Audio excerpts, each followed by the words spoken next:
Hello viewers, welcome to 3R classes. आज हम लोग शुरू करने जा रहे हैं आधुनिक भारत का इतिहास।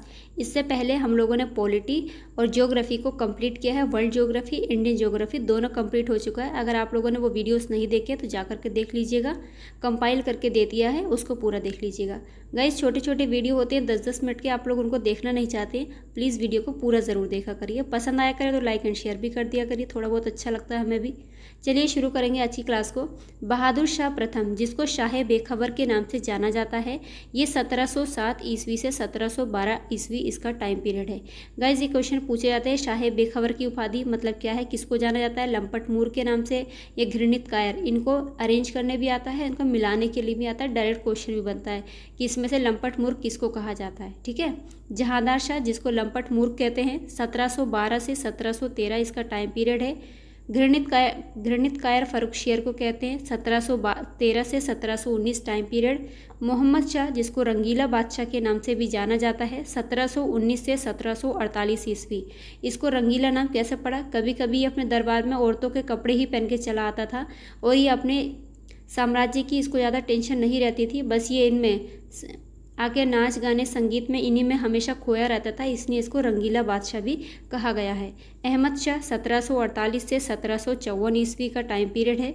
आलमगीर द्वितीय, जिसको अजीजुद्दीन के नाम से जानते हैं, 1754 से 1759 ईस्वी टाइम पीरियड है। शाह आलम द्वितीय, जिसको अली गौहर के नाम से जाना जाता है, 1759 से 1806 ईस्वी। अकबर द्वितीय इम्पोर्टेंट है। अकबर द्वितीय ये वही हैं जिन्होंने राजा राम मोहन राय को राजा की उपाधि दे करके इंग्लैंड भेज दिया था पेंशन के लिए, और वहाँ पे राजा राम मोहन राय की मृत्यु हो गई थी।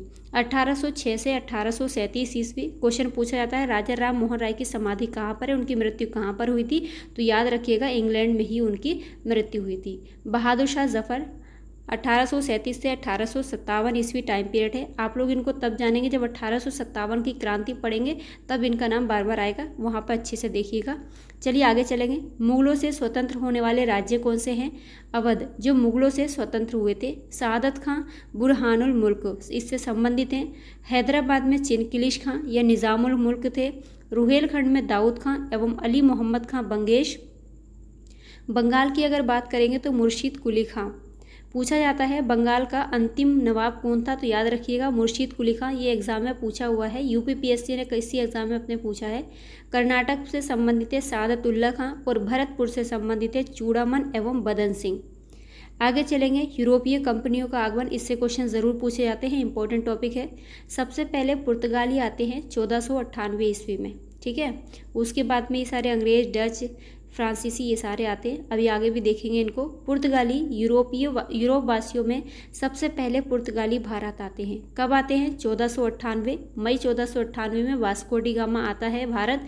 किस तट पर आता है भारत के? ये पश्चिमी तट पर आता है, जहाँ कहाँ कालीकट बंदरगाह पर पहुंचकर भारत और यूरोप के बीच एक नए समुद्री मार्ग की खोज की। तो क्वेश्चन पूछा जाता है किस पुर्तगाली ने भारत में समुद्री मार्ग की खोज की थी, तो वास्को डी गामा ने यहाँ पर खोज की थी। ठीक है, और जमोरी ने इसका स्वागत किया था कालीकट के बंदरगाह पर। फ्रांसिस्को डी अल्मीडा 1505 में भारत में पहला पुर्तगाली वायसराय बनकर आया था। और यूरोपीय कंपनियों का आगमन क्रम देखिए, पुर्तगाली सबसे पहले आते हैं, उसके बाद डच, फिर अंग्रेज, डेन और फ्रांसीसी सबसे लास्ट में आते हैं 1664 में। पुर्तगाली 1498 में आते हैं, इनका ये क्रम याद रखिएगा। क्वेश्चन पूछा जाता है सबसे पहले यूरोपीय कंपनी में कौन आया, सबसे लास्ट में कौन आया, और इसका कभी कभी क्रम लगाने भी पूछा जाता है। आगे चलेंगे। पुर्तगालियों ने अपनी पहली कोठी कहाँ पर खोली थी? कोचीन में खोली थी, काफ़ी बार क्वेश्चन पूछा हुआ है। पुर्तगालियों ने भारत में प्रिंटिंग प्रेस की शुरुआत भी की थी। डच कहाँ के निवासी थे? हॉलैंड के निवासी थे। वर्तमान नीदरलैंड को पहले हॉलैंड के नाम से जाना जाता था, ये वहाँ के निवासी थे। डच ईस्ट इंडिया कंपनी 1602 ईस्वी में स्थापित होती है और डचों द्वारा भारत में अपनी पहली व्यापारिक कोठी 1605 में लगाई जाती है। कहाँ पर? मसूलीपट्टनम में खोली जाती है। ठीक है, आगे बढ़ेंगे। अंग्रेज इंग्लैंड की महारानी एलिजाबेथ प्रथम ने 31 दिसंबर 1600 को ईस्ट इंडिया कंपनी को अधिकार पत्र प्रदान किया। अभी आप लोग सोचेंगे ये तो 1600 की बात हो रही है और डच 1602 में कैसे हो गए, तो यहाँ पे याद रखना ईस्ट इंडिया कंपनी को अधिकार पत्र मिलता है कब, 31 दिसंबर 1600 को। काफ़ी बार क्वेश्चन ये बना है कि अधिकार पत्र किसने दिया था, एलिजाबेथ प्रथम ने, कब, 31 दिसंबर 1600 में। Captain Hawkins British east India company के राजदूत के रूप में 1608 ईस्वी में जहांगीर के दरबार में आया था। ये भी क्वेश्चन पूछा हुआ है कि कौन सा अंग्रेज जहांगीर के दरबार में आया था, तो कैप्टन हॉकिंस कब आया था, 1608 में।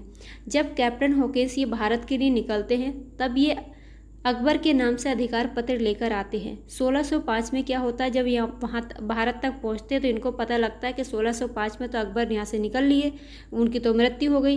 तब ये जाते हैं जहांगीर के दरबार में और जहांगीर से मिलते हैं और जहांगीर इनको सूरत में 1613 में स्थायी कारखाना स्थापित करने की अनुमति देता है। ठीक है, ये क्वेश्चन भी बनता है कि अंग्रेजों ने अपना पहला स्थायी कारखाना कहाँ पर लगाया था, तो याद रखना है सूरत में लगाया था। इंग्लैंड के राजा चार्ल्स द्वितीय का विवाह 1661 में पुर्तगाल की राजकुमारी थी जिसका नाम था कैथरीन ऑफ ब्रेगंजा के साथ हुआ था और इसी में इनको क्या होता है, चार्ल्स द्वितीय को दहेज के रूप में बम्बई मिलता है। ठीक है, ये क्वेश्चन पूछा जाता है कि इंग्लैंड के किस राजा की जो शादी हुई थी कैथरीन से हुई थी, तो याद रखिएगा चार्ल्स द्वितीय की हुई थी। पुर्तगालियों ने चार्ल्स द्वितीय को दहेज के रूप में बम्बई द्वीप प्रदान किया था। आज का हमारा टॉपिक कंप्लीट होता है, कल को इसके आगे का टॉपिक कंप्लीट करेंगे। तब तक के लिए अपना ख्याल रखिए, पढ़ते रहिएगा। वीडियो अच्छा लगा तो लाइक एंड शेयर कर दीजिएगा। बाय।